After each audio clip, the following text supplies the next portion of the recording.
Hey everyone and welcome back. In today's video we're not going to be focusing on the pitch and obviously our recent disappointing performance against Sampdoria. We're going to be looking off the pitch and looking upon CEO of the club, Gazidis.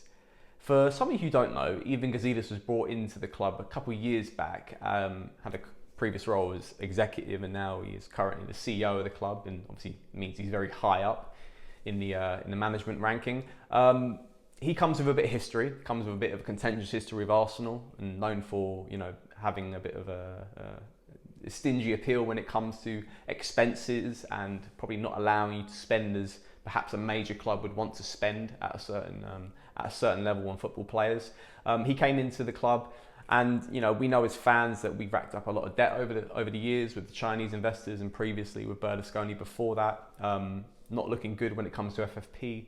So if you think about it, really, Gazidis was the right man for the job, and hopefully getting us not back there financially and us having us look better under the books. Also getting our appeal, economic appeal, business appeal, and marketing appeal a lot more better. And this is something we're going to touch upon in this video, like the sponsors and who the club currently has.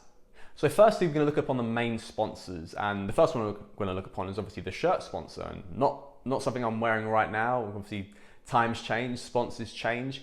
We're going to look upon our main sponsor, Fly Emirates, who we currently have a deal with until 2023. In an interview about a year ago, Gazidis mentioned that there are three industries where we need to get sponsorships from, and that is either from the car industry, the airplane industry, and the insurance industries. And at the time of this interview, we had a deal expiring with Fly Emirates in May 2020, and obviously then he got that renegotiated. We have a deal with them currently going into 2023 now. We earn about 10 million euros a year from that deal. It's an impressive deal. It's a good deal to have. A lot of clubs in world football have deals with Fly Emirates, so it's credit to Gazidis for getting that renewed and locked in for another few more years. The second sponsor we're going to look upon is Puma, and once again, Puma's not on this shirt, but Puma is a deal we've had going for a couple of years now, since our 20-year relationship with Adidas came to a close in 2018. And I, like many fans at that point, was very disappointed because I'd grown to love Adidas. I'd grown to become familiar with their sponsor being on our kits all the time. And it's quite disappointing that when a sponsor dumps you like that, when you basically become no longer sort of valuable to them. And it goes to show you how there was a downward trajectory of the club, and we've basically lost our appeal on a European and a world stage. So it's very disappointing when we lost them, but nonetheless, we took on Puma. Puma took us on.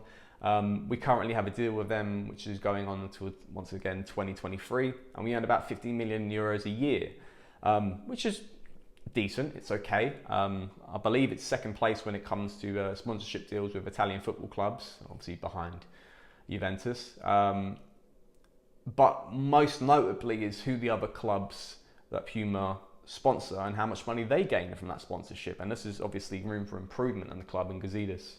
Once our appeal comes better from our performances on the pitch, we can look upon Man City, who earn around about 73 million euros a year from the deal they have with Puma. Borussia Dortmund earn about 30 million euros a year from the deal they have with Puma.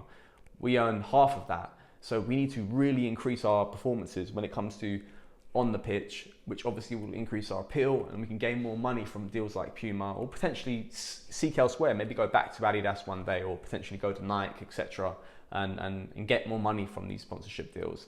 So yeah, main two sponsors that we've covered so far at the club are Puma and obviously the renewed deal with Fly Emirates. As we start to look at our premium partners, the first one we're going to look upon is Banco BPM, and this also touches upon that sort of insurance and banking partnership that Gazidis wants us to lock in, and he did get us locked in with that in the summer. Banco BPM sponsor, I believe, the women's team, and it kind of like goes hand in hand how this deal kind of went under the radar the same way as the women's team kind of go under the radar and don't get the credit that they deserve. The women's team are very impressive for Milan and deserve all the praise that we can give them. I guess as fans, it's easy to look upon the men's senior team as the main thing we focus upon, and sometimes second to that, the Primavera youth team. We need to give credit to the women's team, and I think it's fair play to Gazidis for locking in a sponsorship for that team, to show off. And it just goes to show you how we're going down this more modern and equal route of the club, and obviously introducing their own sponsors in that division. Another premium partner has come out in recent news is BMW. Obviously, BMW, huge brand with amazing heritage, and it kind of goes hand in hand. I believe in an interview that Baresi did a couple of weeks back, well, last week or so, when it was announced that there's heritage there and there's heritage with our club, and it fits that bill perfectly. And this comes off, obviously, our deal with Audi, which expired, I believe, in 2016. And we've not had a deal with any car industry since that. So, very impressive that we've got another car industry as popular and as high branded as BMW now, linked with the club. This also finishes off the third industry that Gazidis wanted to get a sponsorship down. So, now we have the airline industry with Emirates renewed into 2023.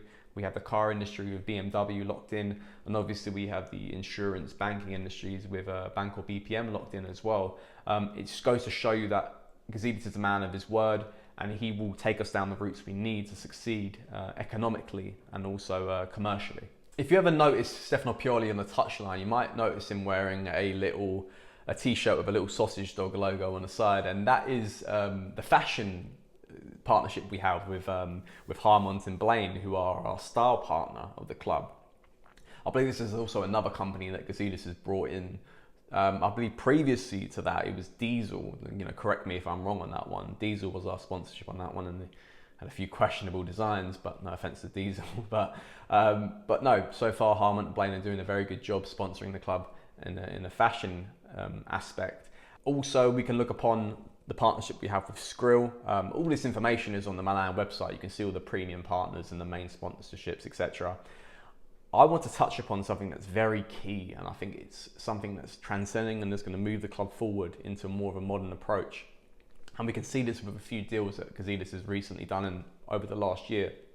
The first one that made me really think this has just got unlimited potential is the deal that he locked in with the partnership with Roc Nation. And that's something obviously never been done before in a football club. To have a partnership with a music brand. It's one thing a fashion brand, but a music brand which transcends different levels of marketing, different levels of demographics. It's incredible. It's incredible. Not just only because I'm a big music fan, I'm a big hip hop fan, and what this can bring.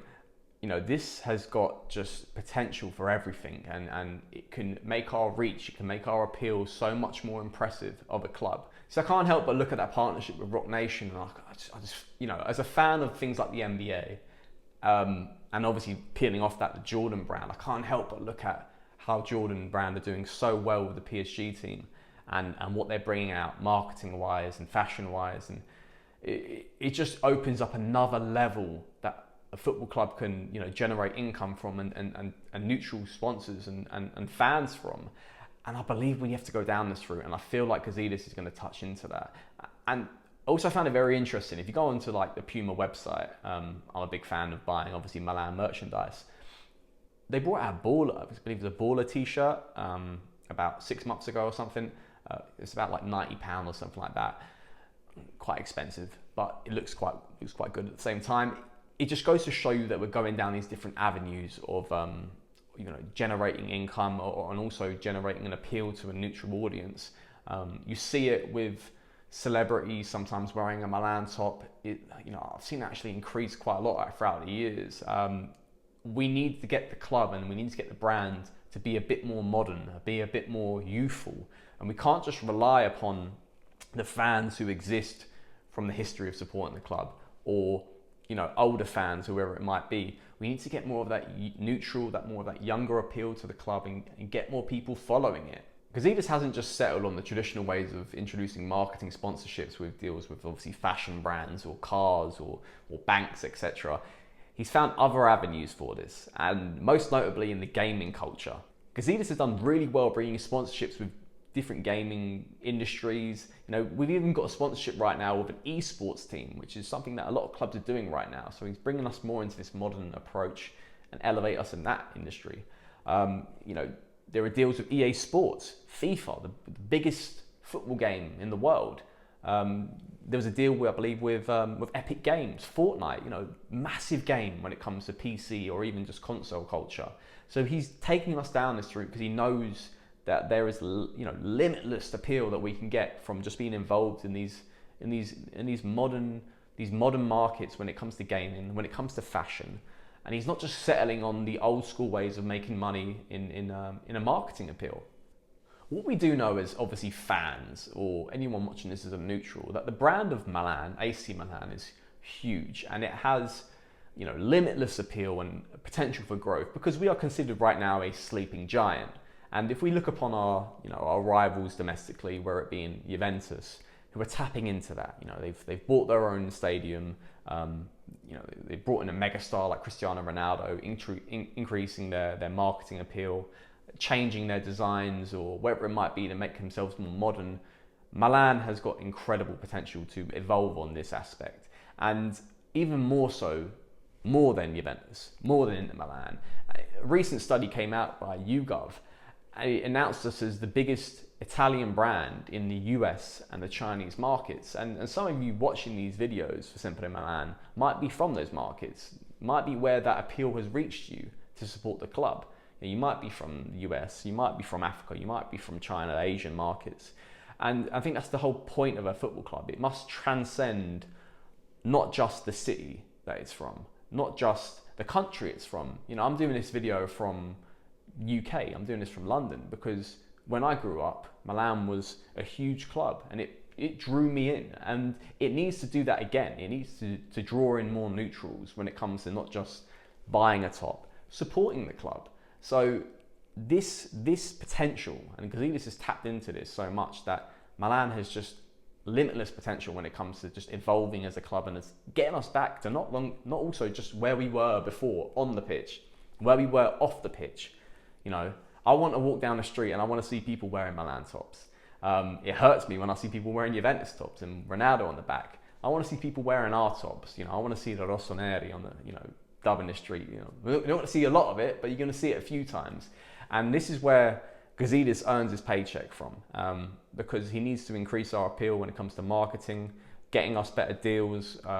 Obviously, that goes hand in hand with what the team can afford on the pitch, buying new players and wages, etc. And so far, I have to say, Gazidis is doing quite a good job for that. So yeah, guys, we're going to wrap things up here today, and we are talking about Ivan Gazidis, and I'm actually quite impressed with his work so far as the CEO of the club. I feel like he's sticking to his word. He's doing really well, obviously renewing deals, getting new sponsorships in.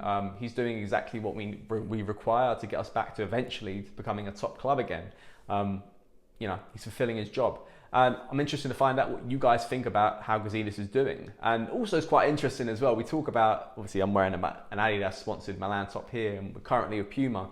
Do you feel like we should go back to Adidas one day? So, or do you feel like, if our appeal gets better, should we eventually go to Nike if they come on to us, or should we stick with Puma?